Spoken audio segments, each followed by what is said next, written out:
All right, a little bit of a maybe spiritual work in Parashat Masa'eh, which concludes our Sefer. Next time we start in, I don't know, for me, Bamidbar, right away I'm thinking about Rosh Hashanah. Bamidbar, Dvarim comes, right away I'm thinking about Rosh Hashanah. Yallah. It goes so fast. It's crazy. Anyway, why did the Torah, do you think, needed to specify all the places that Bnei Israel went to the Midbar? Do you know where Ratmai is? Do you know where Dovkai is? We know where Rimon Peretz. We know where Chatzerim is. Chatzerim, they went to this. Then from there, they went to the. What are you telling me? What do I really need that? Why isn't it? Wouldn't it be enough just to say that Am Yisrael walked in this desert, in the horrible hot desert, for 40 years, and now they're up to the land?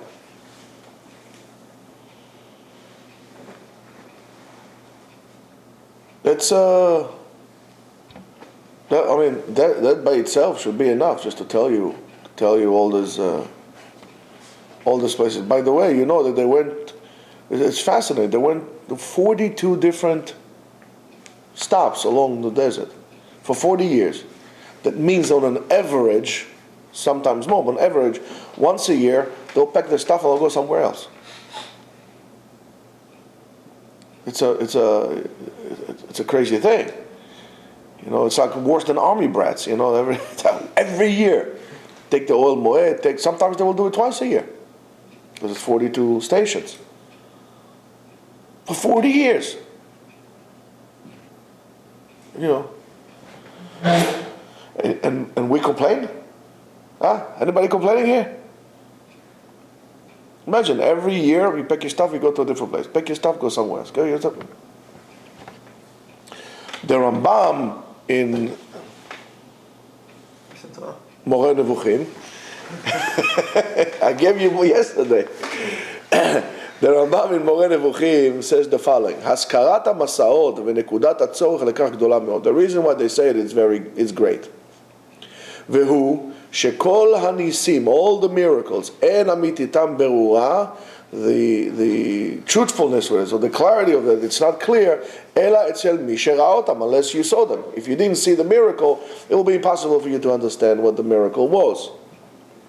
Veyadua, it is known that it is impossible that you could imagine the wonder that we have, and so on and so forth, for generation. You know what we've seen for generations. It will be difficult. You kind of revise your history. You see it today. You see it today with the Holocaust, right? For the people who lived in during this time, for them it was a real thing. I mean, today there will be even Jews who would say, like this idiot in Boston, this Israeli guy. The people would deny it didn't really happen. It wasn't as big as you think. It wasn't this, blah, blah, blah, blah, blah, the whole entire thing. As years go by, that's how the tears go by, right? And regardless of the miracle, regardless how even the greatest of all miracles, with years, slowly, it's being forgotten. So it says, and what is that? Shiyat Israel b'midbar 40 shana, being 40 years in the desert. Umetziat aman sham bechol yom, finding the man in the desert every single day. V'oto amidbar shekatuv, and that's in the desert that it says nachash saraf ve'akrav ve'tzimaon asher en mayim bo. In a place when there is a snake and a scorpion and all kind of like wonderful things, and there is thirst and there's no water. Not only are you thirsty, there's no water. V'hem mekomot rechokim meod, these are far places min hayeshuv. Bilti tivim le'adam. It's not natural for a person to dwell in a desert. Needless to say, a whole entire nation, it's unnatural to be in the desert. So you see, it's a big miracle that happens.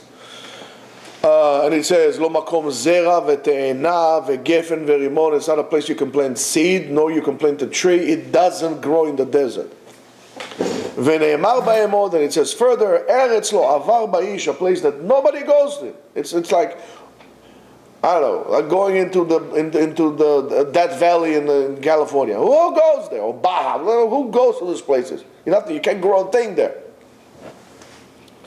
ולפי שידוע לפני השם יתעלה, and it's known to הקדוש ברוך הוא, שאפשר שיפקפקו במופתות אלה בעתיד, that it's quite clear to הקדוש ברוך הוא that people are going to doubt those miracles, as much as people doubt all the miracles and all the stories.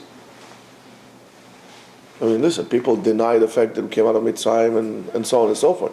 You're talking about the Holocaust, we're talking about, right? People deny the fact that we even belong in our land, isn't it? And ויחשבו כי שהייתם הייתה שם במדבר קרוב ליישוב שאפשר לאדם להיות בו. Then the Rambam says it will be close. People would say no, he wasn't really in the desert. It was on the outskirts. So people were trading. They were doing business all the time. It was או שהם מקומות, it's like the desert, שהערבים שוכנים בהם היום, like in the desert where the Arabs at the time of the Rambam are. It's the Arabs go in the outskirts of populated areas. They come and go, but they are connected with an umbilical cord to this. They do business, they trade, and then they retreat back to their tents. And he goes on and on and on and on, and there's water there. He said, even in the desert, you should know that even in the desert, you go to the Negev, or you go even in places, you all of a sudden you see like a little, thing there with cinder blocks with a lid on top. That's a well there. So there's water in Midbar Sinai, in the place that Bnei Israel went. They said there's not even water there. Because of that, all those doubts would be removed by doing so. And by taking on any chance that people would, so therefore the Torah comes and tells us exactly those places, for those who come in the future would understand what a great miracle it was, when he was there in the desert for 40 years. And if you want, you can look at the guide for the perplex. Gimel Nun. If you look at the Madura that I gave you, because I have two of them at home. The third section, the Nun. So the Rambam sees walking in the desert. There's another reason, though, of course, as well. Why the Torah, according to the Rambam, he brings it other places, according to the Rambam, according to the other opinion of the Rambam that he brings, the other places, the other reasons why all these places are mentioned is for us not to follow the footsteps of our parents back into Egypt to prevent us. So they said they went from here to there, from here to there. In a way, that's how they went. So don't go the way they went back to Egypt to prevent us from going back to Egypt. But that's a different story altogether. So therefore, he sees that as a great miracle. That or maybe I will ask you this question: what's greater? Okay, now you know because where I'm going. But what's greater? Splitting the Yamsu, splitting the Red Sea, the 10 plagues of Egypt, all in one thing, or walking in the desert for 40 years. Of course, during the Hollywood production, the 10 plagues, splitting of the Dead Sea, that's the greatest miracle. The truth of the matter is not. The greatest miracle, Aliba the Rambam, as the Rambam is telling us, which if you come to think about it is absolutely right, like usual. Going or surviving 40 years as a nation in a place like that, that's the greatest miracle. That's the greatest miracle. And that's why HaKadosh Baruch Hu says that he remembers I remember you, Chesed Neurim. I remember you, the grace that you had when you were loyal to me, when you were just created, when we were young. Eshet Neurim, Chesed Neurim, right? As we learn in the Gemara. The great love that I have for you is like a love that a person has to his high school sweetheart, the beloved one, the one and only. How? Because you walked after me, HaKadosh Baruch Hu walked, and we walked after him. The Eretz Lo Zruah, in an inhabitable land for 40 years. That's what HaKadosh Baruch Hu, that's what we're going to be redeemed. Not that you believed in Yam Suf, that you said Naaseh v'Nishma. No, Belechtecha Charai be'Eretz Zruah, Eretz Lo Zruah, 40 shana, 40 years in a place like this. Look how important it is and what we do. We don't. For us, it's always to get to the promised land. It's like everything in our lives. We always want to get to the promised land. In the promised land, that's it. Well, you miss out on the journey. You don't enjoy your journey. What's the most important thing? Is not your destination, is your journey. Grasshopper is the journey. You always want to get there. You're missing out. By the way, I just want to tell you something. If you want to know why there aren't such great scholars today or great mystics today, is because those things take a long time. And nobody wants to do it. Everybody wants to become a mystic overnight. So they'll look for shortcuts instead of understanding the ikar in Avodat Hashem is the ongoing, dedicated journey. Your job is not to become a mystic, to reach that point. Your job is to continue doing and improving all the time. All right, I got close to HaKadosh Baruch Hu. Okay, Baruch Hashem, I'm close to Him. That's it. Right? I'm done. No, you always have to go further on the journey. You're going to stop the journey when you die. Until then, it's an ongoing journey. Don't think, okay, Baruch Hashem, I'm Shomer Shabbat, check. Shomer Kashrut, check. Shomer Tarat Mishpacha, check. Okay. I got a ticket to heaven. I'm done. All right. Bring on everything else. No, it doesn't work like that. So the Rambam sees, as we said, the Rambam sees it as a tremendous miracle, as an ongoing testimony to the greatness of HaKadosh Baruch Hu, that he was able to provide a whole nation for 40 years in a place that every day staying and surviving is a miracle. You guys never been to a desert. So it will be very difficult for me to explain to you what it is to be in a desert. But you should go to the desert. Just do me a favor, take a satellite telephone and make sure you're able to connect, because you're not, Rabotai. If I'm going to leave you with no water, no food, no telephone, no fire, yes, you need fire in the desert. I'm going to leave you, you're not going to survive one day. You're not going to survive one day. 40 years? Now, I don't know what you are looking for, but that's the greatest miracle ever. But didn't they have the bear mime and the quails? Yeah, they came through a miraculous way. And there was man on your doorstep every day. You're right, that was a miracle. When was the last time, you've seen, let's say for example, you don't have water, okay? Imagine there is a tanker full of water traveling with you anywhere you go. That never ends. Or you know what, for that, maybe water is a little too hard for you to understand because you think that you have endless resources of water from the sink. But imagine you're going on your car and everywhere you go behind you there is a gas tanker that never ends. Today you would say, wow, that's a miracle. Man, he's like, ooh, that would be nice. Knowing you guys, you probably, even if you have that, you would never go anywhere. Sitting here doing absolutely nothing.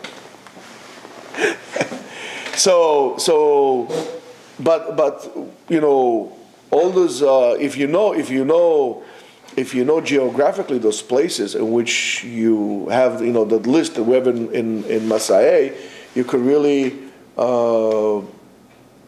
validify the miracle, how great the miracle was from which is amazing, from the prophets. If you look at the prophets, it seems that walking in the desert to Eretz Israel, it wasn't just a one thing that happened in the past, by the way.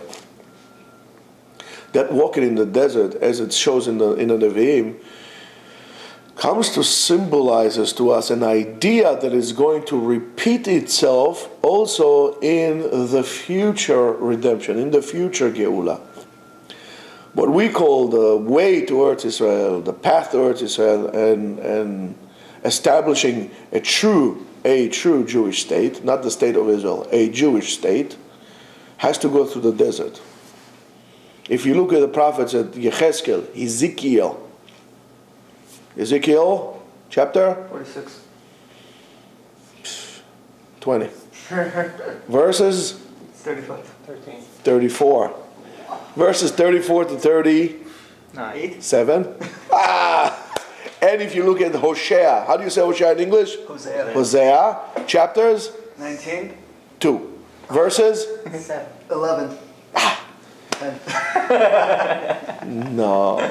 16 to 22. If you look at those two prophets, at those places in the Torah, you could really see that in the future, entering Eretz the land is going to be a spiritual process of going to the desert. So therefore, what is it so special about the desert that you have to go through it before you enter the land? That's what we need to ask. Isolation. Who wants to be isolated? We don't want to be isolated. We don't want to be isolated. We want to be like the rest of the nation. We want to be mingling with the people. So in the Midbar, we call Hefkerut. Everything, there's no law and order there. And I'm not talking about the TV series, right? Free for all. Whatever you want, you can do. There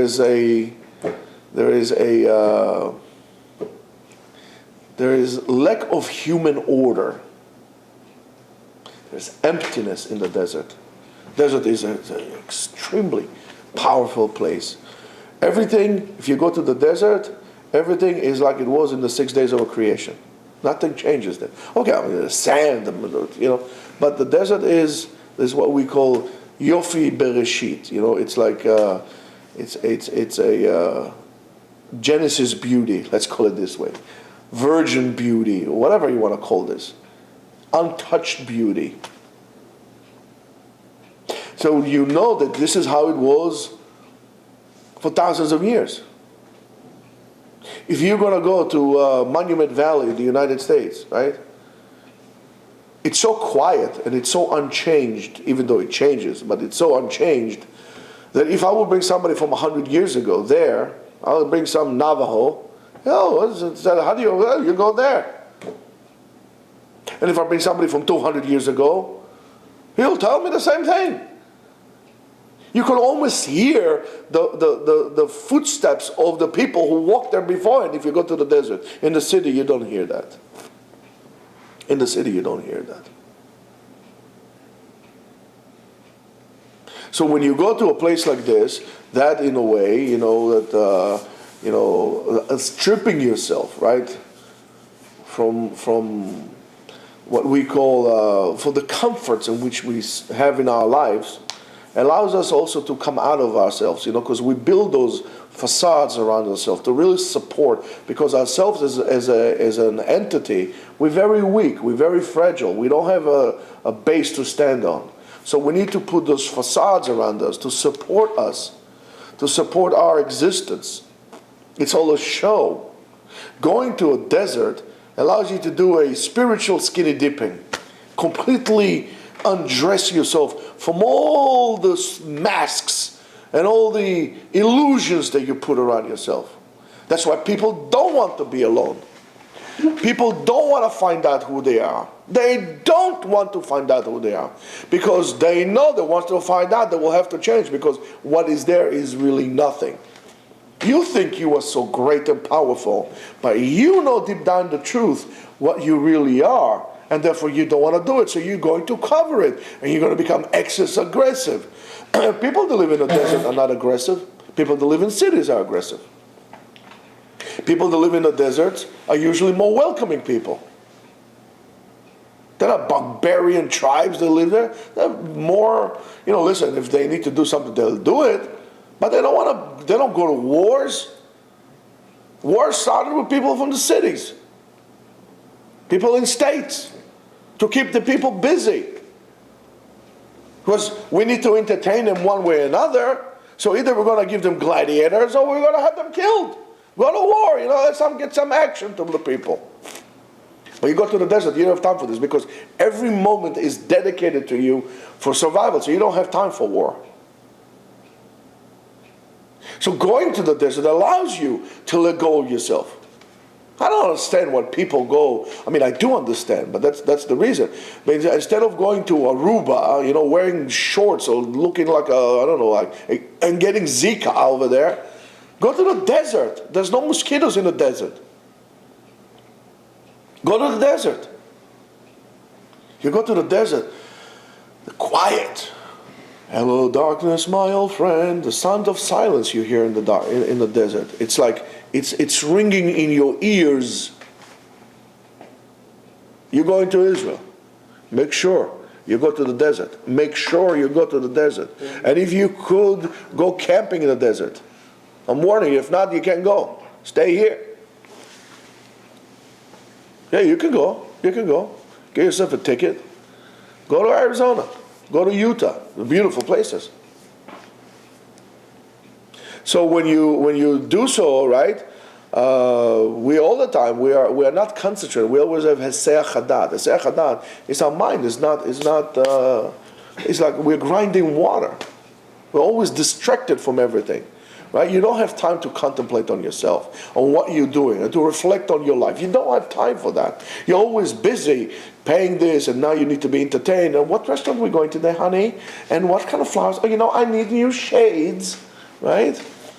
I need new Japanese maple in the front lawn. Like, well, what do you need? You don't even go out. It's nice, So you're always busy doing all those things. You're completely distracted from anything, and then one day you find yourself drifting like in the ocean of nothingness. You go through life without a purpose. And you look at yourself and say, wow, this is like where am I? I'm in the middle of the ocean, alone, lonely. And this is how you come to your end of your life. And by the way, the ending of your life is the most loneliest time. When you die is the loneliest time of your life. Nobody even wants to be near you. They just, yalla, let's finish with this. We'll go to the Shiva period. We'll go to the morning period. Yalla, let's finish with this. Pain in the neck, this process. Right, Danny? You've seen it. You've been in situations like this as a doctor. Very few people stand around the person and they care about him until the last moment. Why? The person was busy all his life. So when you go to the desert and there is quietness, you can contemplate it, you can look into yourself. You can all of a sudden finding yourself so-called breathing the breath of God in you. You understand, you come to appreciate, and you see this beautiful view that it's out there in the desert. And it doesn't take far. You need to look just at the sand. You look at the stones. You look at the mountains. You look at all those things. If you'll be able to appreciate this reality, and you understand the complete dependency of man on God, we are dependent on Him. In the city, you think you are independent. Because all you are surrounded with when you look in the city is man-made illusions. Man-made canyons. Go to Manhattan. It was like, I would try to look at 100-foot cliffs, at 100-foot buildings. It's all man-made. If you need to climb a 100-foot cliff, wow, that's a task. Even that by human standards is an illusion. You take an elevator, you go up, no problem. So therefore, you remove God out of your life altogether. You have to go to nature. So when you go to this desert, you become more humble, right? You become more humble, and you have a little bit more bitachon, and you become more appreciative to HaKadosh Baruch Hu, right? Because as it says in Zechariah, chapter? 14. Oh, close 4. Right? It says, Velo b'chayil, velo b'koach. You're not going to go, not with force, not with might. Ki im beruchi, with my spirit, Hamar Hashem Tzevakot. Hashem said. With my spirit. In other words, you're not going to be able to go to the land with fire, with force, with air force, with tanks. The Israelis love tanks, love the army. But it takes the Jewish spirit, not the Jewish force. That's how we're going to make it. And we're not making it. You're wrong. When Am Israel wanted in the desert to climb the mountain, and Moshe told them, guys, you can't go, Hashem is not with us. They said, okay, we'll go. They got whipped. You can't do it. You can't do it without Hashem, especially as a Jew. So now, I'm going to tell you this. So far, so good? You okay? Or you want to go? You okay? Okay. It says also, in the pasuk, something that makes you feel I don't know, at least for me, a little bit trapped sometimes. What do I mean? Did you ever feel that you can't escape from your past? You can't escape from your whatever it is you're trying to escape. That your past determines your future. You ever felt that? Right. So I'll show you how to break away from it. Those uncomfortable psukim, by the way, that makes us. These are psukim that need to look. You need to have a deeper look at them at the most. And there's a pasuk, the second pasuk, that says like this: "Vayichtov Moshe et motzaehem lemasaihem al pi Hashem," and Moshe wrote motzaehem. What's a motzaehem? What's a motza? The place that you came from.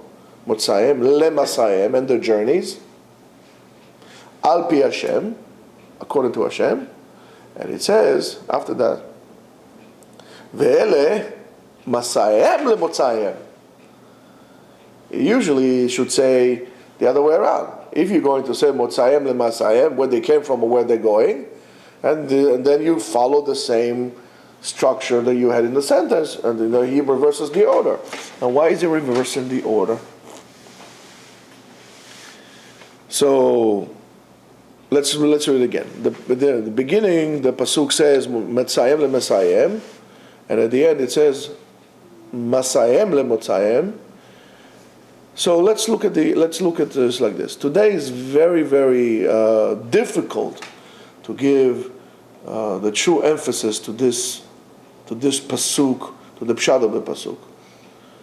I mean, we know that the Torah is eternal and so on and so forth, and it gives us a certain message that it's above time and above place, and it's not only about them, it's also about us, and so on and so forth.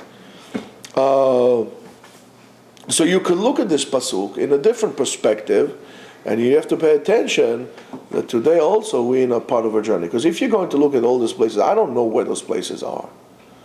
There's a story of I think it's Rabbi Israel Saba. He was one of those sages that escaped Spain during the Inquisition on Tisha B'Av at 1492. He escaped from Spain and he went on a boat, and his wife and his children drowned on the boat, and he was able to make it in Gibraltar.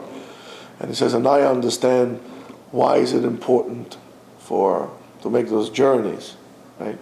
Why it was important to say where they came from or where they're going and so on. But we'll get to this maybe a little bit further.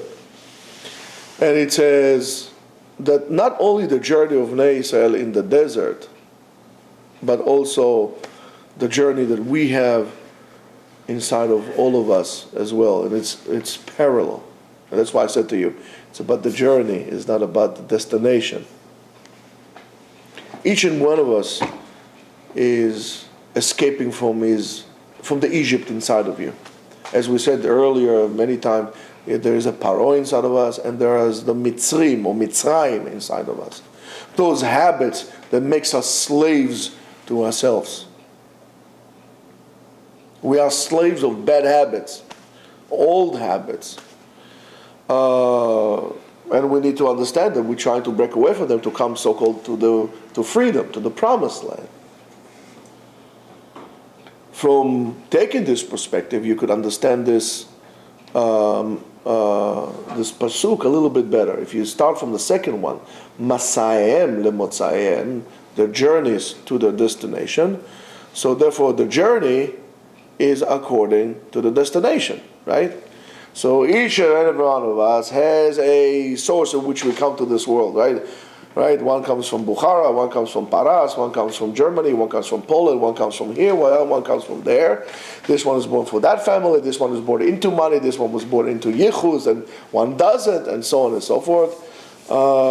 These are our starting point in the journey of life that we're all starting with. So before you go on a journey, you have to know what's your starting point. What's your route? You have to know. Da me'ayin bata. Know where you came from and where you're going. But you can't go without knowing where you started. Because all you know, you could be spinning around and be in the same place, you won't even know it. So you have to know where you came from. There are those who try to break away from their heritage. As most of the time, it becomes a failure. What do I mean? Especially the Zionists, when they came to Israel, they want to create a new identity for the Jew. You know, the Jew with a big hair like this, sunny, strong, mustache, a secular Israeli, a secular entity, a different type of a Jew, that has nothing to do with the old world and the old Torah, and blah, blah, blah, blah, blah, the whole entire thing. There's still some resentment to Judaism, authentic Judaism in Israel, very strong resistance. Every single day there's a bombardment against religion. However, I can tell you that it's failing because the numbers of Israelis that are coming back to faith is greater than those who come out of faith. So that's something to remember, okay? So therefore the effort to create this new identity of new Israelis became and the results of that, by the way, became a very poor result. Okay, even if you look, it's fascinating. They tried to create a new Israeli music, one that is based on Eastern European, scales and so on and so forth. Sometimes they're kind of Russian and. And so on and so forth. Kind of like, melodies that sounds like they came from a kolkhoz somewhere in downtown Siberia. However, today, the most popular genre in Israeli music is called muzika mizrahit. And still, you have no idea how much they're resisting that. I do believe that besides some sort of anti-Semitism, the great almost hatred that exists in Israel, the polarization between Sfaradim and Ashkenazim, is not just a matter of ethnicity. It's a matter because the Sephardic tradition symbolizes to many the source, the place that you try to break away from. Because the Sfaradim never disconnected from Judaism. They're always there. So the hatred to anything that smells Sephardic is bad. But today, the number one genre in Israel is Sephardic music. That's nothing you can do. Well, seriously. I know. Right? No, look, Revivo, all this Chevre, big Eyal Golan, okay, he's a pedophile, whatever, but I'm talking about the music, We're talking about the type of music. You find even Ashkenazi singers do Sephardic music, do like Mizrahi, Muzika Mizrahi. And what was interesting? At that point, they won't even call it Mizrahi, Muzika Mizrahit. They will call it Muzika Yam Tichonit, Mediterranean music. Anything that would hint towards tradition, they're erased. Even that. It's fascinating, isn't it? So also, right? So what does it mean? We want to connect with our past in order to create a future. I cannot create the future if I can't build a building or plant a tree that the roots are in the air. It just doesn't go. Can build a building without a base in the ground. And the higher the building, the deeper I have to dig. In Manhattan, it doesn't get better. You have to go down to the bedrock in order to build a skyscraper. If not, it's going to fall. So the higher you want to go, the more rooted you got to be. Rooting is good. Being grounded is good. You can't do Migdal Poreach Ba'avir, a building floating up in the air. It just doesn't happen. In Israel, you want to build a state, you want to build a place with foundation that grows and develops. You have to connect to Judaism. The same thing on a personal level. You want your children to grow and develop, you have to give them the base. If not, you cut them off. It's not going to grow. They're going to become anything else but Jews. It's not going to go. You're going to lose them. You're going to lose your kids. And the best thing to connect and to root yourself in, of course, is Limud Torah and Halakha. There's nothing more Jewish than learning Halakha, for crying out loud. That's the most Jewish thing we can do, is learn Torah. Nothing is more Jewish than that.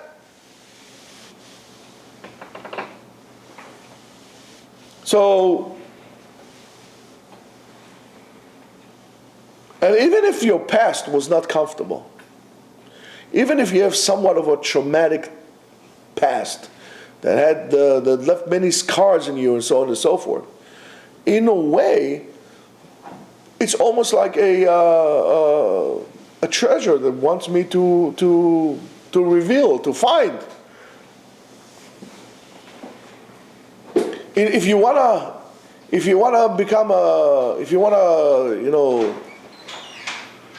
help somebody, let's say psychologically, right? The first thing you do is well, by the way, psychology. Where's Yoav?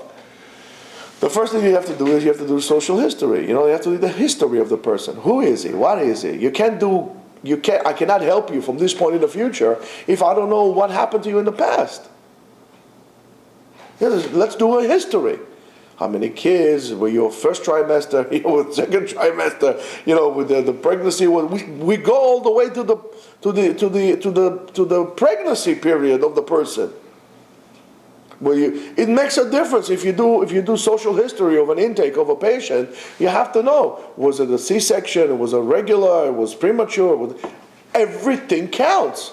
How can I help you? If you're coming to me to train, I need to know, do you have any problems with your body? Anything happens to you? And so on and so forth. I must know the past in order to help you in the present, to help you to develop a future. I can't do it otherwise. It's impossible. And our present is a direct result of the choices that we made in the past. That's why it's very important to understand what are the values and the obstacles and all the other parameters that brought you and your decision making that brought you to the state that you are. Because if I would be able behaviorally understand your behavior by understanding your cognitive processes, what makes you make this decision and how did you get to this situation, I can help you. I can point that out. But if I don't know that, I can't do it. Because I don't know where you were wrong. I don't know where you were wrong. I cannot point out to you when you were wrong. So therefore you can never correct it. So all I'm doing is just taking your money and wasting your time and my time. You have to know those things. On the other hand, we should not forget also that the past, with all its greatness that we have, also could also become a place of restriction and feelings of being stuck in life and so on and so forth. Right? People live in the past. We're living in the past, right? Reminiscing, glory days. Take two old men, all they do is talk about is their high school sweethearts. Like you are 70 years old. Oh, if I see her today, then you see her. She says, oh my goodness, she's wrinkled like a paper bag. Right? It's ridiculous. So, if I'm so planted and am so embraced by the past, how can I break out to a freedom in the future? If I did so many And that's the whole concept of tshuva. If I did so many chataim, if I did so many sins in our lives, how could I change it and become a new person? And this is exactly how the pasuk comes, and it helps us. And he tells us, Motzaem lemasayem. Hamotza, the starting point is according to the journey. But my future journey is dependent on the here and on the now. In other words, today is tomorrow's starting point. Today, where are you now? And that's the beauty of tshuva. Ba'asheruhu. Right now, where are you? Right now, you're free. Right now, you're okay. Right now, you have something to eat. You have something to drink. You have something to wear. You have a place to sleep. Right now, you okay? Right now, you're okay. Don't worry about the past. So let's create this as a baseline for today, and we're going to go in the future. We'll build the future from today. So that's another approach that we could go. Because at any single moment, if I feel restricted by the past, I will be restricted now and I will be restricted in the future. However, if I'm feeling free now, I can make it as a baseline and continue being free tomorrow because today I was free, right?